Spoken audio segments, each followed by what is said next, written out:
All right, this is the Pro Wrestling Illustrated podcast. I'm your host, PWI senior writer Al Castle, joined by my co-host Brian Solomon. How's it going?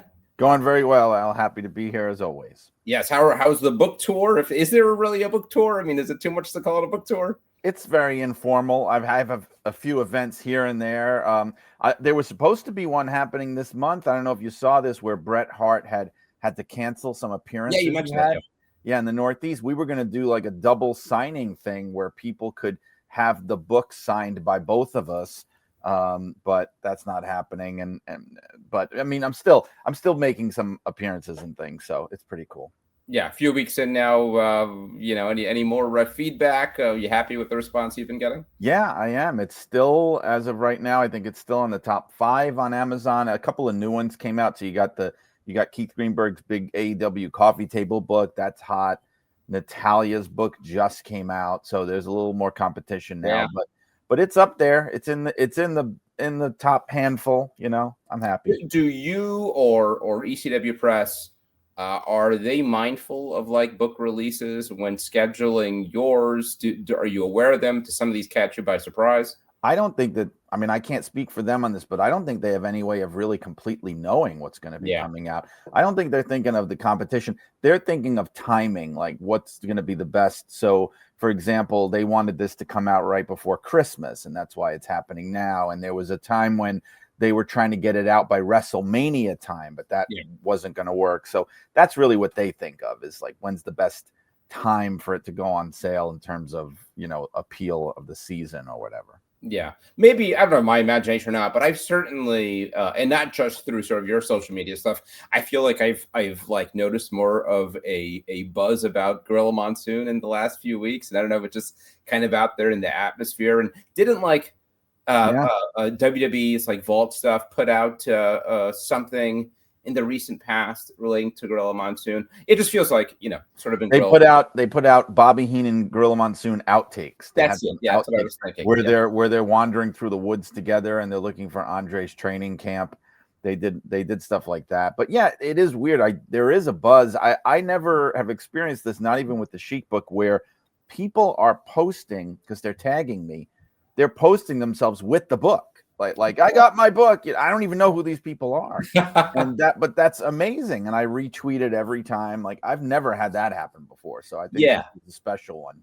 Yeah, Monsoon certainly. Well, I mean, I get your thoughts on this. I mean, do you feel like Monsoon had a bigger profile than the Sheik? It's a difference between having worked for WWF and being in the 80s, in the golden era. I mean, you don't get much more exposure than having been sort of the voice of WWE during Hulkamania, right? Exactly. It's hard to compare. It's sort of like when I wrote the Sheik book and we were comparing him to the Iron Sheik. It's like, look, the Iron Sheik was never as big of a star in the business as the Sheik was at his peak.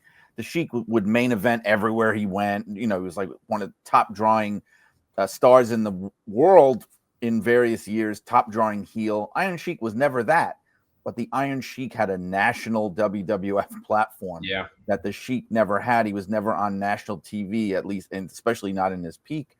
Same thing with Gorilla. Like, as a wrestler, I think the Sheik was a much bigger star than even Gorilla Monsoon was, but Gorilla Monsoon's on national WWF TV every week. He's on TV more than anyone else other than Vince McMahon. I mean, so it's hard to compare, that it's very hard comparison to make.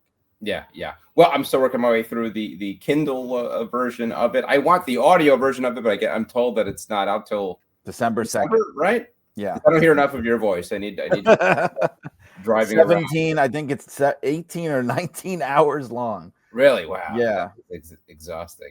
Yes.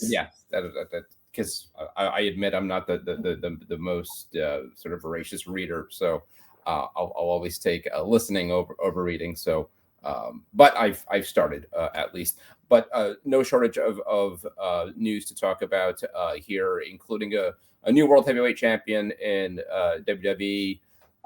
Actually, 2 new world champions, and there's a new women's world champion as well. I think some clarity about sort of the direction WWE is going now after Seth Rollins being injured, and clarity about how they are going to tie up John Cena's career here in the last few weeks of his career. And I've got some strong thoughts about that. And we may also discuss. We started to talk about it before we got on here. Championships in wrestling. And this is motivated by a few different things going on. So if we've got a moment, we'll get on that. Right now, speaking of reading, you should be reading the latest issue of Pro Wrestling Illustrated. It is our annual PWI 500, one of our most talked about issues of the year. And by the time you're listening to this, you may already be reading the Women's 250, which is set to come out, I think, drop digitally November 11th. No spoilers just yet, but the top 250 female wrestlers in the sport ranked. You've got the top 500, just general wrestlers. I was going to say male wrestlers, but there's actually some women on the list. It's another subject for another day. And I've started working on the tag team list. So now we are officially kind of in the trilogy. And we had that meeting a couple weeks ago, and I got to say, man, it's hard putting together a tag team list. Just generally speaking, in 2025, I mean, the cupboard is, I don't want to say it's bare, but it is slim pickings. It's amazing, like, how much that's changed from, when we launched this list a few years ago. It was almost like an embarrassment of riches with FTR and the Young Bucks, and the Usos were hot, and Kevin Owens and Sami Zayn, and great teams in Japan. And this year, it really, no spoilers about where it's going to be, but at least in the big companies, and really even Japan has fallen off from where it was a few years ago. WWE, it's almost an afterthought. It is an afterthought, basically. And even AEW, which the last few years I think has been a little bit better. Their big signature teams, FTR and the Young Bucks, have not had career years. So it's kind of a struggle. And there's been more and more of a rise of just these kind of like temporary random tag teams holding the titles. I mean, it seems to happen more often than before. Just these teams that you just know they're not really units. You know what I mean? There's not as many of those around. I mean, even last year when we gave it to Bianca Belair and Jade Cargill, and they were an impressive team. But again, it was two singles wrestlers that got kind of put together to make a super team and split up shortly after, And Yep. And I remember last year kind of making the case for Fraxium, which was a really hot team. A year later. But doesn't that say a lot? An NXT team is going to be number one. I mean, that's crazy. Yeah. And a year later, this also speaks to kind of like the climate of tag team wrestling. They've been called up to the main roster, and yet I think fallen, because Fraxium doesn't mean what they did a year, even earlier this year in NXT. I mean, you almost forget they're on the SmackDown roster. I think they're on the SmackDown roster. Yeah. So anyhow, getting ahead of ourselves. Before that, we're going to be, dissecting the women's wrestling scene. I'll say a lot healthier than the tag team wrestling scene, and if anything, the women's 250 a challenge. I mean, and I think potentially more. I don't know if controversial is the word, but there are a lot of really strong cases for that number one spot. So there's going to be people who are thrilled. There are going to be people who are unhappy.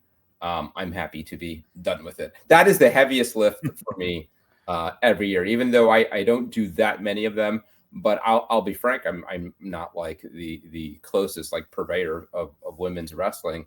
So it is an annual education for me for some of these. It's more research and digging around, especially when you get some of these women from Stardom and some of these Japanese promotions that I don't follow that closely. And I got to get up to speed. Yeah. So anyhow, go over to pwi-online.com, buy the one issue, download it, subscribe, have it mailed to your house. You could get a digital edition, which is the way I usually consume it real quickly. I'm able to open it on my phone. For research purposes, it's super helpful when we're putting together like a 500 or something, that you're able to just pull up the app, pull up the issue, and find last year's list and dig through it. So very, very like friendly to mobile device user, and a great deal. Head on over to pwi-online.com. I should also mention, getting into sort of the holiday season, and you could also get your PWI merch and back issues. There's all kinds of great bundles for the wrestling fan in your life. Brian, why don't we start with talking a little John Cena, because we have in the last few weeks and months, or really the better part of the last year, talking about how will he end his career. I think Cena's been doing great work. I think that the second half of the year much stronger than the first, and because of that, it's like you want him to finish really strong. What is that closing image? And they announced on tonight's main event that it's a tournament, and that literally the tumbler with the balls backstage, like the bingo cage, to me, the most lazy, anticlimactic way to choose his last opponent. And this is always, this is one of the things I've criticized AEW about over the years, is their reliance on tournaments. And the problem always is that you can't build anticipation. You can't tell the story because you don't know, right? So assuming that it's a 16-man tournament, it's going to play out over several weeks, assuming that they don't get to that winner until the prior week, maybe 2 weeks, you've got that long to build a compelling storyline between Cena and his final opponent. The rumors are that it's going to be Gunther. I don't know if that is rock solid, but whatever it is, I would much rather have some kind of organic storyline, whether Cena chooses, which makes the most sense, or somebody calls out Cena, something with a backstory. It's less important to me who it is than how they get there. And if it's Gunther, if it's Braun Breaker, whoever it is, I'm good with any of them. But tell me the story. And and tournaments, and I think some of the names already surfaced of who's in there. It's not going to be Rusev. Cena's last match is not going to be against Rusev. So it just feels like filler and sort of, right up there with like a battle royal. And I think I would have rather a battle royal. I just hate it. And I'm really, look, maybe it ends up being great. So I don't want to judge ahead of time. But as a concept, I don't like it. Well, I feel hesitant to weigh in on anything Cena related now that I'm the one who crowed about the heel turn and predicted it, and I was so proud of myself, and it was one of the biggest creative disasters in WWE history. So I'm afraid to weigh in, but I will say I've seen other opinions like that around. I think even maybe Bubba Ray Dudley or somebody was saying the same thing, how you can't build a story, it's dull, you don't really know, there's no grudge or anything. I understand the point of view of why they might want to do it, because I guess in theory the idea is they're trying to make it into this prestigious thing. Like they're turning it into who gets the honor of being the last person to wrestle John Cena, more than just whoever he's pissed off with at this particular moment. Like they're treating it almost like a title, like you're winning the right to face. It's like winning the Royal Rumble or something. But that said, I do recognize what you're saying as well. It's tough.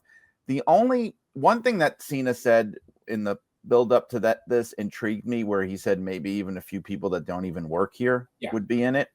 That to me would be the best possible payoff. And I don't even know who it would be, but if it's some really outside the box person that isn't even in the company, where it would be tough to build an angle around, that might be intriguing, but I just don't know who that would be that would fit that.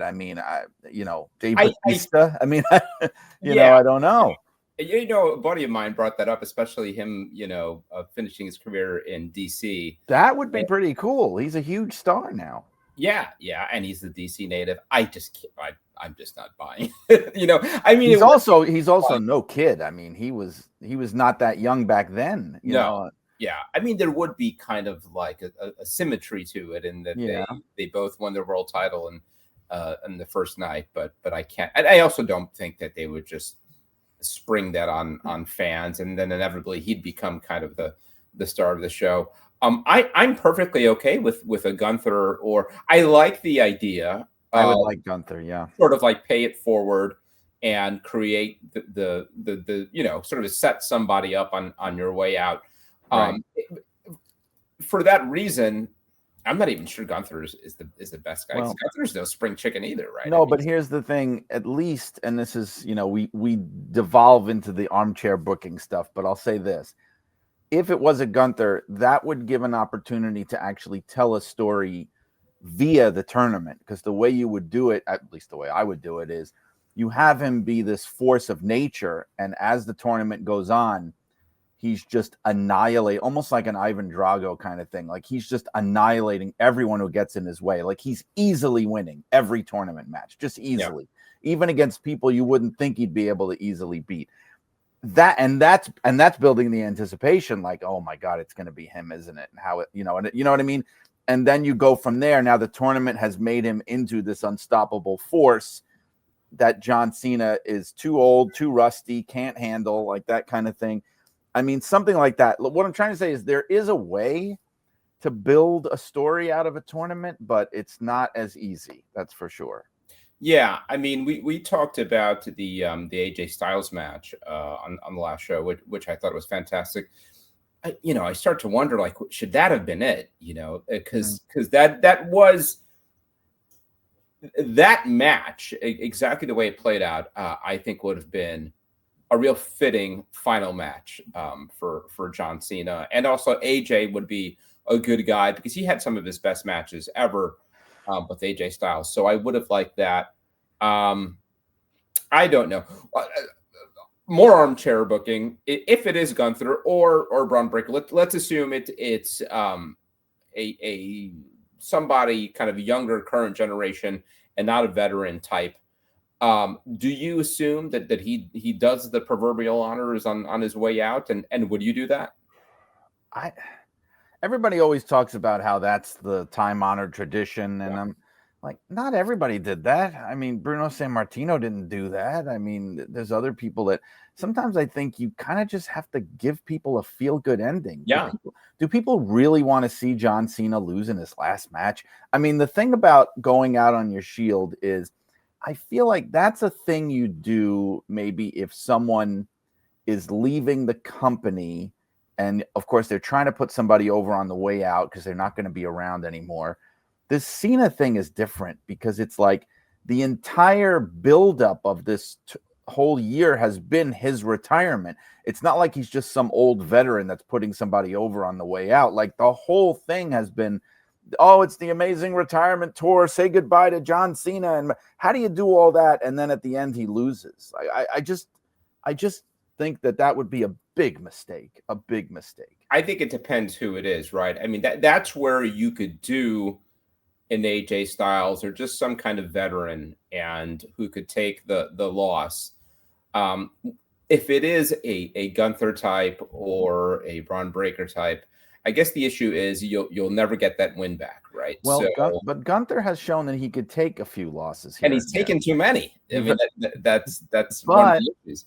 Let me say this though, and this thought just entered my mind. I'm not going to act like I'm this smart, but it would also give some type of meaning or rhyme or reason to the fact that he just randomly lost to Brock Lesnar a couple of weeks ago in this weirdly unsatisfying match. Because by doing that, he got crushed by Brock Lesnar. Now you put him in there with Gunther, and now the people have doubt in their minds, like, well, he couldn't beat Lesnar, so Gunther's going to kill him. You know what I mean? And then he beats Gunther. And then take it a step further, because you also have to think, and I'm sure Triple H and these folks will be, so where do you go from there with the guy who beat Cena? Well, Gunther and Lesnar is a hell of a match, right? I mean, that okay, yeah, I could see that. I could see that too. Essentially a WrestleMania worthy match. Yep. Okay. I also think if it is Gunther, and also kind of gauging how the crowds reacted to him, and the fact that I think his act is starting to become a little stale. I don't think it's the worst idea for this to be essentially a babyface turn for Gunther on the way out. I mean, in terms of like that feel good thing, I think even if he beats Cena, it'll be a little more palatable if it ends with, raising the hand and the hug and putting him over and all, and Cena putting Gunther over. I wouldn't mind seeing that. Another crazy idea. I don't know how crazy it is. I wonder if they've discussed it, but like the goal was always like get to 17, so you have that record. What if you pad it a little bit? What if you get to 18 on the way out? Is that insane? Yeah, but has there been any indication that Punk or Cody would be in the tournament? I mean, or could even be No. eligible for it? Yeah, I mean they haven't included or excluded. It can't be Cody, not again. It's got to be Punk if they do that. Yeah, I would think so too. I know there was some discussion apparently about having him win the Intercontinental title on the way out. They were apparently eyeing a Dominic match at Survivor Series, and that seems to maybe be on hold as they go back to Dominic and Ray. What you mentioned about these like surprise entrants, maybe not from the company, I think that is a little sort of cheap by WWE because I think it is meant to build anticipation for maybe Edge, and it's just not happening, right? No. I mean, it just can't. Chris Jericho, that would be incredible if that had happened. That would be. And the logistics of it, I don't. I mean, it sounds like Jericho's coming back. Yeah. I don't think he comes back in time for that, and I don't think you do it that way. And look, I know he's over the hill. Sorry, Chris. I know he's not in the shape he used to be in. I know he had sort of worn out his welcome in AEW. But forgetting all that, the shape, just the absolute pandemonium shock of having him come back and be seen as last opponent, to me, would be worth it. It would overshadow even like, oh, are they going to have a great match? Like, to me, that doesn't even matter. Just the moment of him returning in that way, and that's also somebody that Cena could beat too.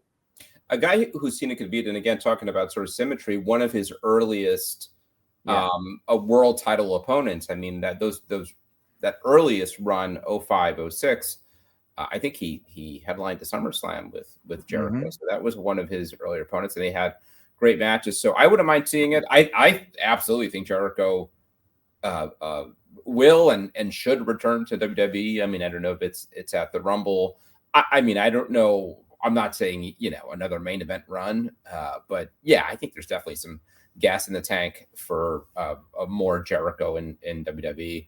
And this isn't a slight at all. I actually think AEW is to be commended for what they did with Jericho by and large for the last few years. But yeah, I mean, it became stale and it kind of wore out its welcome. And the idea of Jericho back in WWE would be huge. It absolutely, and you do the Hall of Fame thing and all that. I mean, that all makes all the sense in the world. So yeah, we'll see. And I'm certainly can be convinced. We'll see how this tournament plays out. I think more likely it's going to be like Joe Hendry, those types. I could see like that. Not in the company, grabbing somebody from AAA, like that. Yeah, Iguana Man or something. Mr. Iguana, yeah. Right. Yeah, something like that. Anyhow, but we will see. Let's talk a little bit about the World Heavyweight Championship situation. So Seth goes down a few weeks ago. Titles vacated. Punk and Jey Uso as Saturday night's main event. Fine match. And Punk comes out on top. Thoughts in general, sort of interesting to have babyface champions on both brands. It's not unprecedented, but I think you do more likely or usually see like a balance where you've got a strong babyface champ on one brand, you'll see a strong heel champ on the other, and that was what they were doing until things got shaken up with Seth going down. I've got mixed feelings about Punk. I mean, I think he is absolutely top 3 or 4 biggest stars in the company, certainly world championship caliber. Wonder if not Jey Uso. I mean, the one I go back to is Braun Breaker, and I think we talked about it. And was there an opportunity here, to make something out of the Seth Rollins situation, and did they pass on that opportunity? I don't know if they'd necessarily passed on it because that could be a route that you go, that Braun Breaker is the guy that beats Punk. That could happen.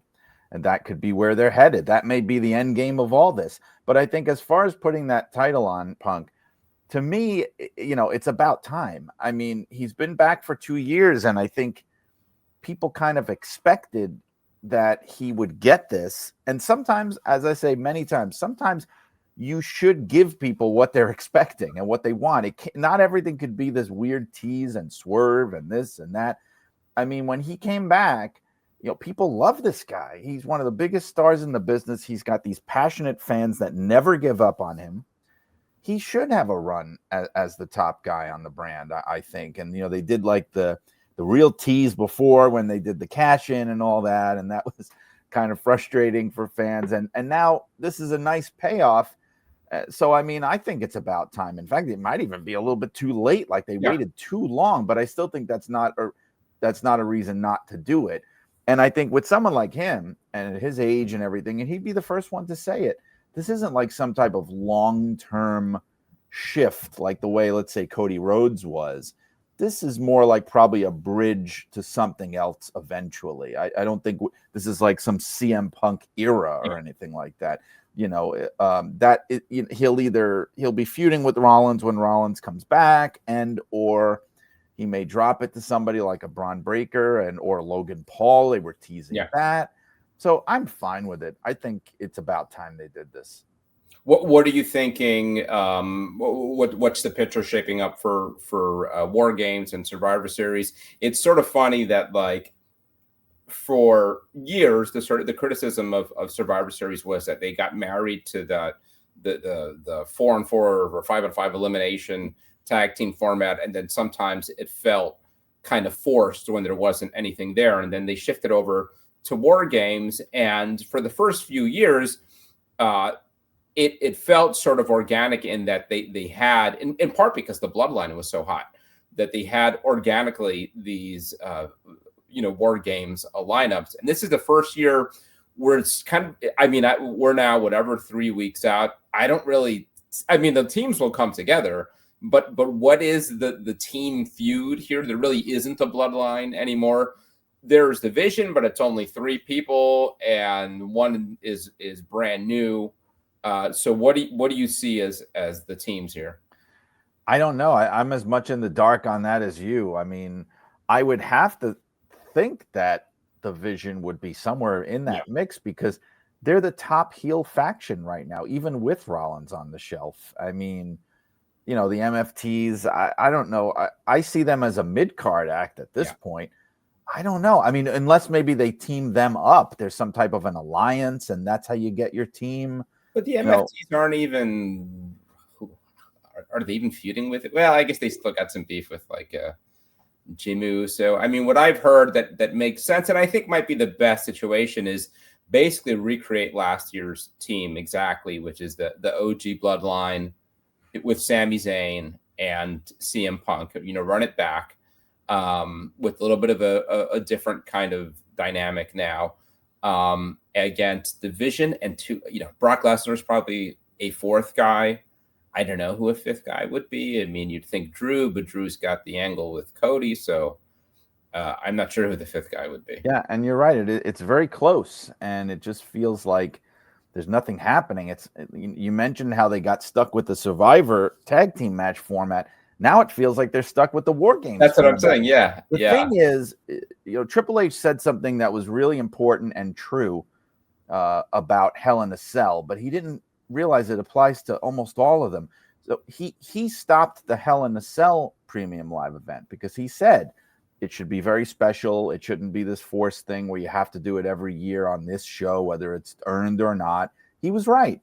But I feel the same way about Elimination Chamber, about War Games, about those kind of things. It should feel organic. It shouldn't have, I strongly believe, Money in the Bank too, shouldn't have, well, Money in the Bank not as much because that's not really a grudge thing. It's for a prize. But in Elimination Chamber, I think you could also make the argument it's sort of it's become the second Royal Rumble. Okay. Right. Yeah. Yeah. But War Games, absolutely. I mean, War Games is basically Hell in the Cell with teams. But you do it when there's a reason to do it. It doesn't have to be on the same show every year, just like Hell in a Cell isn't anymore. It feels very forced. It's bad enough, like we've talked about, The WWE War Games matches, they're so sterile and antiseptic. I've enjoyed them. I gotta say, since they brought War Games back, I mean, not all of them, but I don't like how they turn it into such a props match. Like the fans now just expect the ring to just be full of chairs and tables and canes. And I've found that since they brought it back, and now this is, I think, the 4th year, they do the two, the women's and the men's. That also they should reconsider, because it's hard enough to come up with like an organic storyline for one War Games, much less two. And the last couple of years, particularly the women's matches, it has just been like women just thrown together without any kind of storyline. But I have found that they have done one that is like the gimmicky weapons match, and the other one has been more storyline based. And I think the men's ones have been better about that. Remember last year, it was about the reunite. I mean, the selling point was reunited, bloodline, and the dynamic with Punk and the favor and all that stuff. That worked really well. This year, I think it's going to be. Yeah, they've got some time, and I've got to say, WWE storytelling has been by and large exemplary the last 2 years. So I don't doubt they'll pull something off. But yeah, right now, I'm not seeing it. On the subject of women, we haven't talked about her in a long time. Jade Cargill finally winning the big one, beating Tiffany Stratton for the women's world title.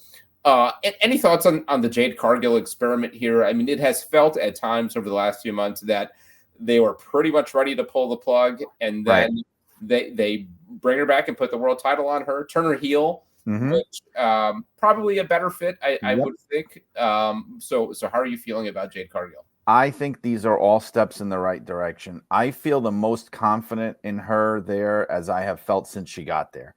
And it's taken forever, seemingly, for them to figure this out. It's like, they put her in there with, first of all, they turn her heel. Absolutely. She needs to be a heel. She just needs to be a heel.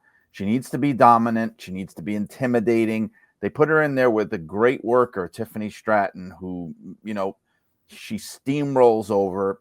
That's what you got to do. She's the Goldberg, it's like, you don't sit there and quibble. Oh, she's not good at this. She's not good at that. No, you make her good, because people want to see her. People like seeing her, and they like seeing her in the ring, and the whole presentation is great.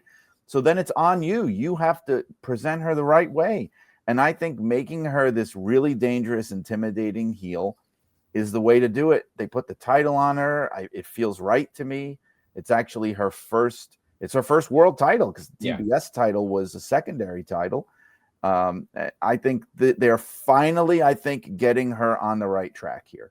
Is it worth the investment, though? I mean, is it a matter of like, this is money spent, so let's make the most out of it? Or I think it's that. Do you see it? Short answer. What's that? I think it's that. That's my shortcut answer. It's more like, let me put it this way. If they had a crystal ball and they knew all it was going to take and everything that they were going to go through the last 2 years, they might have passed. Yeah. They might have said, it's not worth it. But they're here now. They're paying her all this money. And exactly what you said, they want to get their money out of it. And it looks like they may now. You know what I mean? Like they may get something out of her now. She looks so incredible. I mean, really, every time she comes out, there's even now, having seen her for years and years, she is one of these people that as soon as she's on TV, you're like, how does a human being look like that? Yes. I mean, and can I tell you something about that? This is going to sound really odd, but I feel this. She got that horrendous gash right on her head. Yeah, from what? I couldn't even tell. I think she hit the steps. Okay. But here's the thing. Now they sewed it up. Now she's got now this long red scar. Have you noticed this? It goes right through her eyebrow. Look, if I were her, I would keep that. I think it looks great. I think it makes her look like a comic book character or something. Like, I don't know if she's thinking like, well, I want to go to Hollywood. I want to do, I'm going to have this scar removed. But I say keep it. It adds to her mystique. It looks really cool. Yeah, I agree. And the Goldberg comparison is a good one. Another one, certainly close to my heart, The Ultimate Warrior, right? And there is something about like, you just look like $1 million. And we get that pushing you comes with like all this baggage, right? Because there's all the reasons in the world not to push you. You're a pain in the ass, and like you can't work well, and the questions about how safe you might be, and got to be carried all the time, right? that's And the problem. promos aren't great, but sometimes, like even with all those things on the negative ledger, the one thing on the positive ledger is so good that like it's hard to pass on. And I don't know if that's Jade Cargill, but she really does look like nobody you've ever seen before, and is capable of, and really also an incredible story. Isn't she like a PhD, I think, and a mom, and Yeah, and looks like that. It's a remarkable story. In that way, like you'd get why the inclination might be to push her as a baby face, but it just wasn't working, And it's hard to be like the baby face in peril when you look like that, when you look so dominant. And now you think of like a Jade Bianca match that's so much more compelling now with Jade as the heel and Bianca as the babyface. Well, I think they forgot. I mean, they got her from AEW where she had been a heel, and they brought her over and they debuted her as a face with the idea, I guess, just being she's a face just because of all the excitement of people wanting to see her there in WWE. So she's a face. But it probably was it was never a good idea from the start. She should have, I guess they felt like it was going to be hard to bring her in as a heel because people were going to be so excited to see her that they were just going to cheer for her. I mean, that might have been the thinking, but now's the time. And she's one of those people, like I said, and maybe it's like an Ultimate Warrior thing. They don't get tired of her. I mean, people like us sit here and go like, oh, this isn't working. Oh, blah, blah, blah. She gets a pop. People are into her. She's not a good promo, but I mean, people continue to want to see her, is what I'm saying. Yeah, and her style definitely works better as a heel, where you can just sort of flatten someone with a power move, and you don't have to look that flashy. It's sort of Nia Jax's act, sort of, but a different presentation. But it is the big powerhouse kind of monster. So we'll see. Any thoughts on Tiffany Stratton? I mean, they had the belt on her for a long time. She was almost a year. Yeah, I mean, the longest reigning until she lost the champion in WWE for the time. So yeah, whatever, 10 months. It felt like, a year or so ago, she was the hot hand, and I think a lot of people impressed by how crisp her work was, and another, great looking wrestler. And somewhere along the way, I don't know, I kind of lost interest, and I felt like fans did too. And I don't know how much of it was her, and I don't know how much of it was the booking. When I was I won't say where she is, but I was putting together her profile for the women's 250.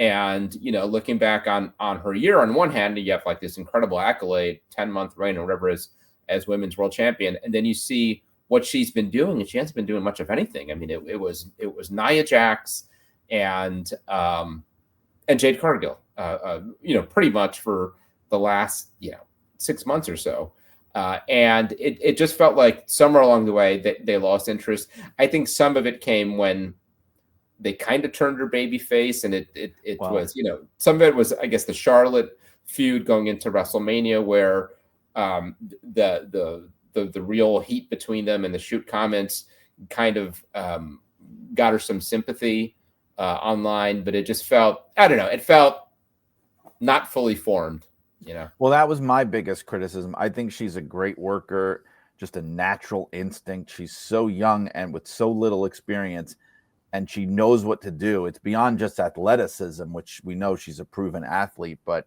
she's somebody that you could put people in there with and be confident. Like, even in a match like with Jade Cargill, I'm pretty confident that she's calling that match. Mm-hmm. And for somebody in that position at that age, that's pretty cool. And I mean, those are the kind of people you want to have around. The biggest issue I had is what you just said that I think hurt her is there was a lot of confusion, to me at least, around her character. It was like, well, what is she? Because she never really seemed to have a turn. It's just like she didn't change her persona. She didn't change her character in any way. It just went from people booing her to people cheering her. It just this, and I don't know, maybe that's okay. Maybe that's just an organic thing, but it just felt like there was something missing from her character where this is my opinion, where I just felt like are we supposed to like her? Yeah. Are we not? What's happening here, And that's the only quibble I had with her, but I like her a lot. It's interesting because heel turns are always so much easier to spot, right? I mean, it's like somebody who basically is like upstanding and good does something underhanded, and now they're evil.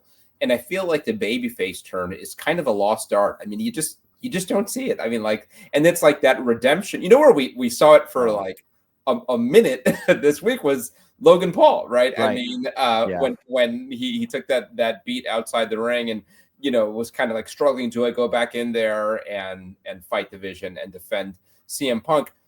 I mean, it lasted all of 2 hours, but that was a babyface turn and a good one, I thought. And you just never see that.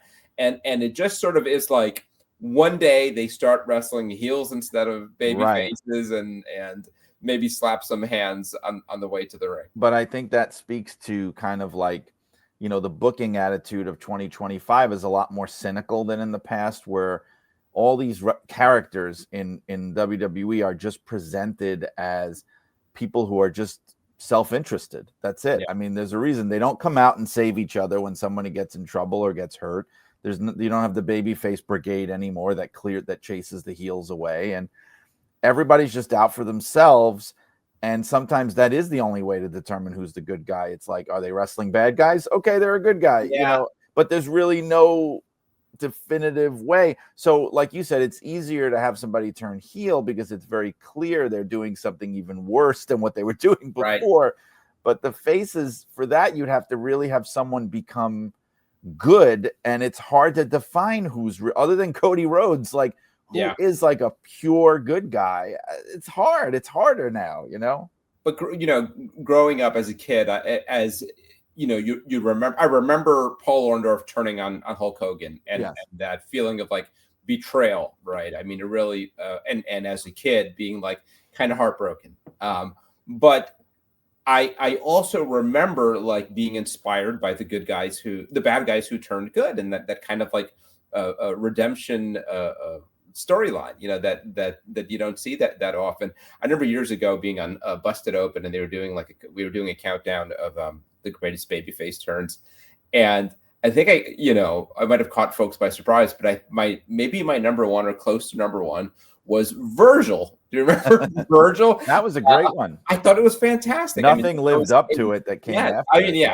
Because at the end of the day, it's Virgil, but him taking that $1 million belt and crushing DiBiase with it. That's exactly what I'm talking about, right? Like he had enough and realized that like he's better than this, and you just don't see it anymore, which is too bad. Anyway, sounding like an old man here. Speaking of sounding like old man, before we got on, we were talking a little about championships, and I won't say too much, but some of this follows a discussion at PWI about world titles, and certainly since Kevin took over, it became a much different philosophy. Stu Sachs, our old boss, very much I don't want to say closed-minded, but strict conservative about what constituted a world title. And at any given, I mean, there was a while where we stopped recognizing TNA, and I remember that being kind of controversial. But I mean, he and I understood. He felt like they've sort of shrunk. The audience has shrunk. They don't have the national, much less international profile than they used to have. So for a while, I think we only recognized WWE. When AW came on board, I think pretty quickly, and Stu was still here, there was a realization that yes, they deserve world title status. And then when Kevin took over as editor, really opened it up to some that I think were a clearer, New Japan, some of the bigger Mexican leagues, CMLL and AAA. TNA got their world title status back. Ring of Honor graduated to world title status, but also ones that maybe you wouldn't expect so much, like the IWTV, which is the independent group, the Pan African Diaspora World Championship, and MLW, which has some TV penetration, but I think is a good deal below some of the others. And there's been debates over the years. I'm in the camp of I don't know, less is more, but it and part of why we started to have this conversation before we went on is that AEW is adding yet another championship, and I think it just speaks to like devaluing titles, right? When the more you make everything a big deal, the less they actually feel like a big deal. Well, yeah, the national title, which would be AEW's 10th championship, its 4th men's singles title. It's funny because when I was a kid, I don't know if I'm the only one who thought this, but from someone that grew up with the WWF and classically in that classic era, it was very minimal. It was the world title, the intercontinental title, the tag team title. That was really it. And there was a certain appeal, I have to say, to the NWA and to WCW because they had more titles. At least for me and some fans, there was an intrigue. It was like, wow, they have a world tag team title and a United States tag team title. I've never heard of 2 different tag team titles. That's kind of cool. Or they have a television title. What does that mean? Oh, okay. And there was a cool factor to it because it means there's more things to fight over. Like that felt kind of cool because in WWF, as a lot of people know back then, it was bursting with talent to the point where you had these incredible wrestlers who never really had chances to hold titles just because there weren't a lot of titles to go around. Having said that, I don't know if I feel that way anymore. I think, and also we got to remember that even WWE has way more titles than they had back then. Way more. I mean, yeah, they had a women's title back then, but now it's like a full-time thing, and there's 2 of them, and there's a women's tag team title. You forget the Intercontinental and US. Right. There's 4 women's singles titles now. There's a lot. Yeah. So I feel like in general, maybe for both companies, they need to be reined in. But I think with AEW, for whatever reason, the problem seems to be more glaring. And it might just be because some of these titles they're adding, they're not doing the best job of establishing an identity for those titles. Because WWE may have a lot of titles, but they seem to have more meaning. Like we know the US title, we know that it has this big history. Obviously, the IC title has been around. It's very clear, okay, you have a women's tag team title. I can even understand why they would add the secondary women's titles, even if I'm not sure if it's a good idea, just because they have so many women's wrestlers. But you look at AEW and you go like, well, what is the Continental title? What is the international title? Unified? What does that even mean? Unified with what? What is, you know what I mean? There's a lot of that, of titles that, and then you add Ring of Honor to that, where they have the World TV, the Women's World TV, the Pure title. Again, whatever that even means. And all, I know what it means. I'm being facetious, but it's a lot and it's hard. You have to differentiate these things so they don't mean anything. Yeah.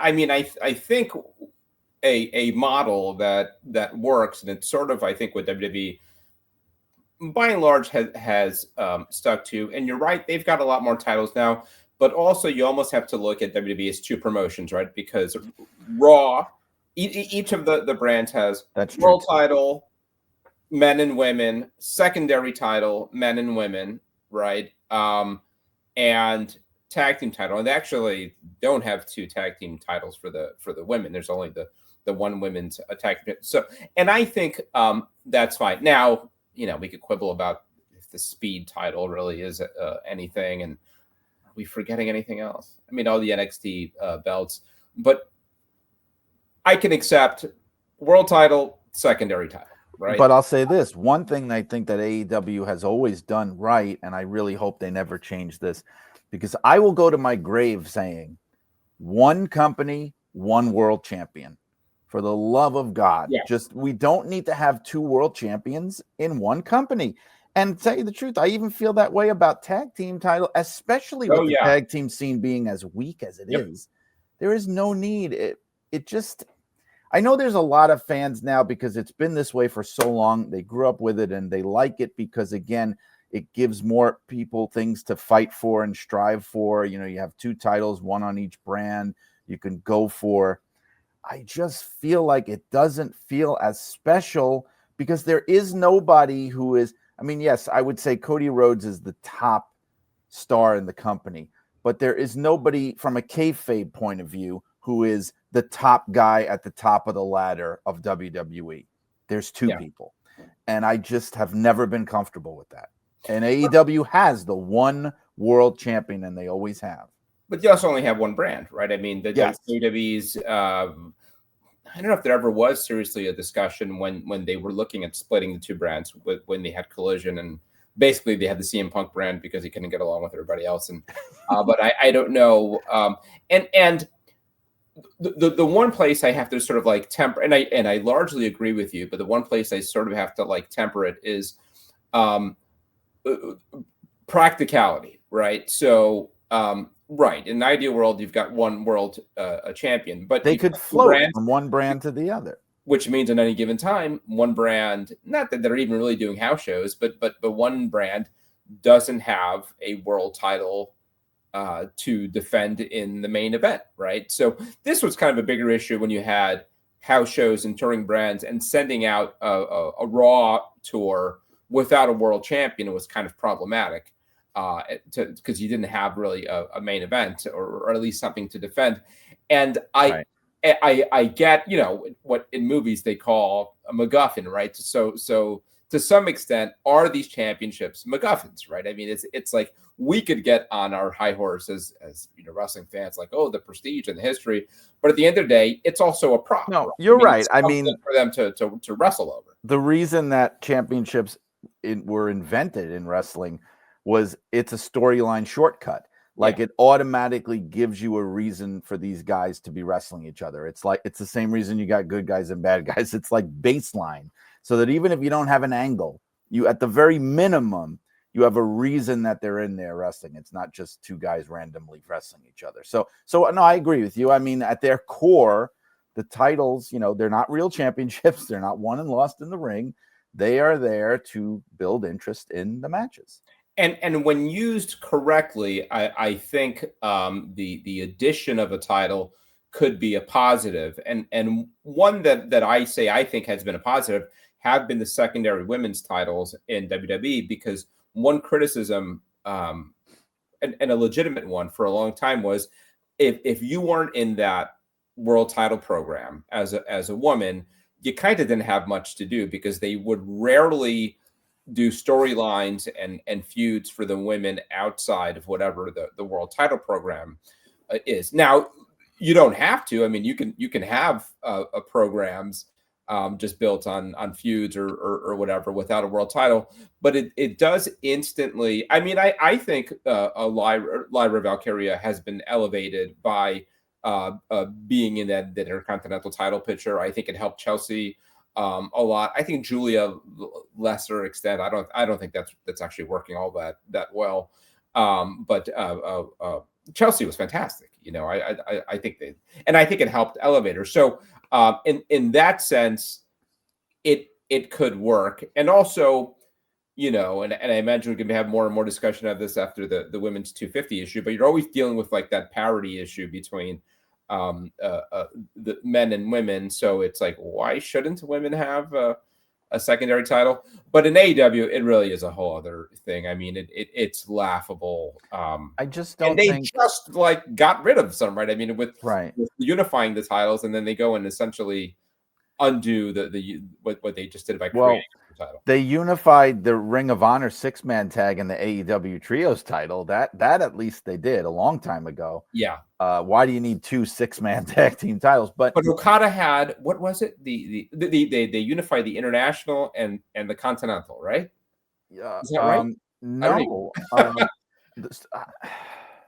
I'm not lose sure. track of myself. And then No, because they have 3 men's singles titles right now: Continental, International, and the World title. Here's the thing: why do you need? This is especially if you're one brand, one unified show. Why do you need? You have the top men's title and you have the secondary men's singles title. Now, in the old days, like if you look at WCW, they had 2 men's secondary titles because they had the World TV title and the US title. But the concept of a World TV title is completely obsolete. There was a reason they had the World TV title, because the original idea was most titles were not defended on television. So you had not regularly on weekly TV. So you would have a title that would be regularly defended on TV. You'd have a short time limit because TV shows have shorter time limits. There was a reason for it to exist. It had a gimmick. It had an identity. You don't just have multiple men's singles titles for no reason, just with random interchangeable names: Continental, International, National. Remember when they had, what was the Atlantic thing that aren't? They all just mean the same thing. There's no individual identity. You know what I mean? No one's going to sit there and go, well, this one's the national title, which means it's only defended in the United States. This is the international. Like, nobody buys that. They just are completely interchangeable right now. I pulled up the list. So you've got the AEW World Championship, the AEW Continental Championship, the AEW International Championship, the AEW Unified Championship, the AEW National Championship, which is the one that they just established, and the AEW TNT Championship. Oh God, I forgot about that one. So what is that? 5 or 6 men's singles titles? 1, 2, 3, 4, 5, 6. And the Unified Championship was 2 other championships, right? But what did they unify? They unified. They unified the Continental and International Championships, but they're still an international champion. Well, so Okada, they unified the Continental and International Championship as the Unified Championship, which is held by Okada. So that is one champion. So it is 1, 2, 3, 4. There will be 4 when they crown the national championship. So it's actually not as bad as I would have. Well, and the thing about the TNT title, that, if you remember, that was the first secondary men's title they introduced. Their like IC belt, sort of. IC, but I always got the sense that what they were going for by calling it the TNT Championship was like a throwback to the old TV titles. That it was only defended on. Yeah, it would only be defended on TNT, and then they had the problem of, well, Dynamite's going to TBS. Yeah. What do we do? So I mean, I thought that was clever. They were trying to do something different and give it a reason to exist. But now it's just like, these belts, they are just, like we said, I mean, a belt it gives a cost to have a match. So, but that's really what they've done here. And it almost seems like they're doing this in place of coming up with good stories and angles. It's like, well, if we have 1 million titles, then we could have 1 million title matches, and that will make the matches more interesting. And I just don't know if that's the way to go. One last thing on titles. I'm just reminded of this. What is your take on a Mercedes? Now, what is she up to now? 12. 12. I mean, on one hand, it's like this incredibly prestigious thing. She's just draped with gold all over, and it's going to put her in the record books as one of the all-time greats. And then again, sort of like stepping back, more kayfabe, and looking at these things as sort of props. Part of me is just like, I don't know. I mean, I thought like on one hand, a huge feather in the cap for Mercedes. On the other hand, if WWE was willing to lend out Nia Jax to go work in all these companies, like on the condition that, look, we'll send you Nia Jax and you put your world title on her. Guess what? Nia Jax would have 12 world titles, because a lot of these companies would be like, sure, hell yeah, we get to use Nia Jax. Well, we'll give her the world title. So, and Mercedes is not Nia Jax. I get it, but I also think, avoiding being rude here, there is a little part of me that sees like the 12 belt gimmick and think it's like a little kind of markish, that like I think that too. Yeah, I mean, like at some point, I mean, you give her when it was like the AAA title, a New Japan title, maybe even like a Rev Pro. I get it, but now you're like, whatever, the all Italian champion. Titles that no one's ever heard of, Yeah, half of yeah. them are. I mean, And the thing is, I think I'm in the minority on this, and you'll have to tell me. I feel like she has turned a corner in the sense that she seems to be very, I don't want to say popular because she's a heel, but I mean, she seems to be very over. She seems to have a lot of fans who adore her and think that this AEW thing is going great. So I guess I'm wrong because, I mean, I don't see it that way, but it's a matter of taste. When I look at her with all those belts draped over her, to me, it proves to me the idea that it takes more than just championships to get somebody over. Because you could take somebody and literally put 12 belts on top of them and they're still not over. Yeah. Just because they're not over. But maybe I'm just out of touch on that because it seems like most people love this. So I mean, I'll largely agree with you. I'll say she is not as over as Toni Storm, who right now has 0 titles, right? None. Yeah, and I don't think that's necessarily even a criticism of AEW, because ultimately when they had Mercedes and Tony wrestled, they had Tony beat her, and I think that was the right move to make. I'd argue that should have been the main event, even, and they didn't go that route. But I'd say, for better or for worse, for the kind of product that AEW presents, I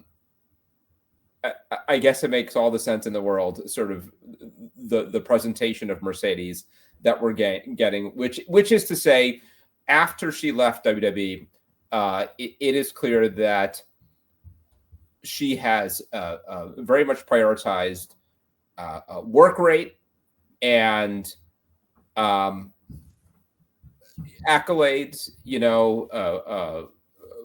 over I don't know if she would say this or not, over character development, over a storyline, because you're right. I still don't really enjoy the Mercedes character. I mean, I know when that bell rings, we're going to get a fantastic match because Mercedes is fantastic in the ring. She's another one better as a heel. When she first came in as a face, that was really painful. But as good as she is, and she's probably, or maybe not even probably, maybe objectively better in the ring than she ever was. I don't think she is not as good. I don't think she means as much as she did as Sasha Banks. And it's not just, maybe part of it is audience, right? That there were more people watching her as Sasha Banks. But it's not just that, because I mean, I think back even to those Sasha Bailey matches on NXT, and then Sasha and Bianca at WrestleMania in Tampa headlining, and the great Sasha Charlotte matches, and I feel like I knew, I was more invested in Sasha Banks as a person than I have been in Mercedes. Well, it's this part of that is because they have never built their women's division around her. Yeah. Which, again, well, you could just end at women's division. I mean, but if they really wanted to do that, and I love Toni Storm, but like they made the choice that it was going to be Toni Storm and to be the center of the women's division, title or no title. And I feel like it's this, they did that with Cody. And I think that was Cody that wanted it that way, but that frustrated fans too. Like, even though he didn't want to have an ego about it. He didn't want to be like his dad and be the, the booker and the top guy at the same time. But that is what the fans wanted. Yeah. And when they didn't get it, they turned on the guy. That was part of why they turned on him. I think everybody thought that AEW was going to be the Cody Rhodes wrestling company. And that's exactly what he didn't want it to be. And I think and it was a little frustrating and weird. And now it feels like the same thing to me with her, because she still is one of the biggest stars in that entire company, just based on what she's accomplished in the business. She is one of the biggest names that they have, and she's not even the top women's star as the way they present it. It's unusual. I think and I don't want to be too critical here, but I do think there's definitely something missing, and now we're 2 years into Mercedes and in AEW. And it is, and they've given her storylines, and they've given her a bodyguard, and the entrance and the ring gear and all that. But it feels it reminds me of and who's the podcaster, Ric Flair's son-in-law? Conrad. Yeah. Conrad John. Hearing him talk about DDP early on, and how DDP was just sort of like, it was gimmick on top of gimmick on top of gimmick. He would come out with a cigar, and he had like a diamond dolls, and he had, there was just like, it was just gimmick overload. And that's like sort of like what it feels like with Mercedes. It's like, let's just pour more on her, give her more belts, and let's give her more sequins in her gear, and let's give her another step in her dance or her spin when she comes out, and more, and yet like I don't think that like that connection is there.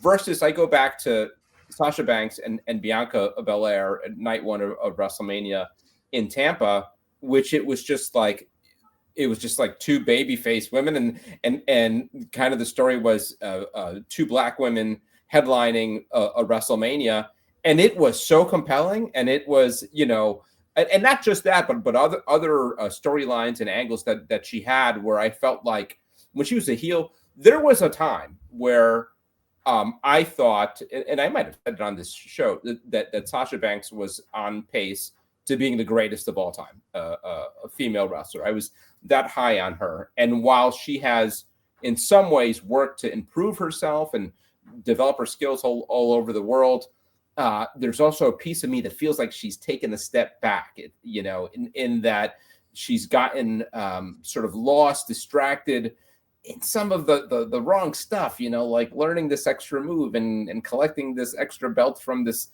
another continent, where it's like, I just want to like care about your matches. And I don't know that I do.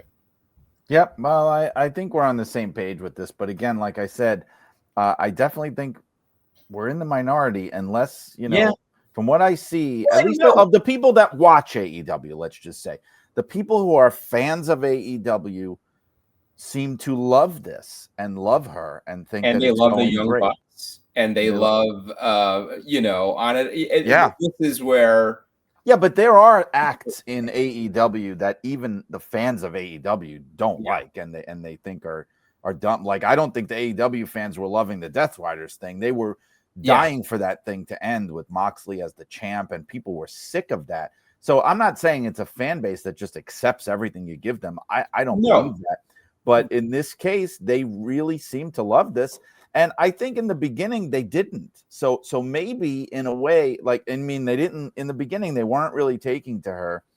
In a way, maybe Tony Khan kind of knows his audience. He knows that there are these belt marks, there are these indie marks. They're going to care about this 5-star matches. Yeah, and it worked. It worked. Yeah. I think that's where she's won over the AEW fan base, and maybe alienated some other people, like maybe you and me, in that she's gone all in and let me have the best match I could possibly have, aiming for 7 stars every time I go in the ring, and delivering great matches. And if that's what you're there for, you're gonna get it, and you're gonna think she's fantastic.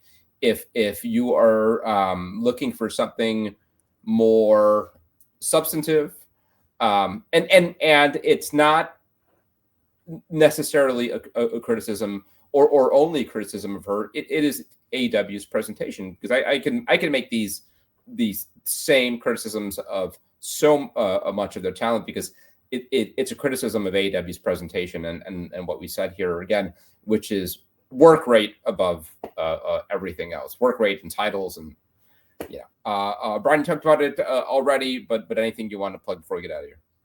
Well, of course, the book is out and about. Irresistible Force, The Life and Times of Gorilla Monsoon.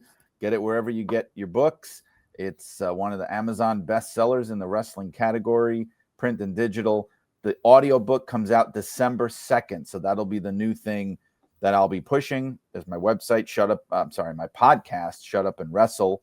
It's an old school wrestling podcast. Get it wherever you get your podcast.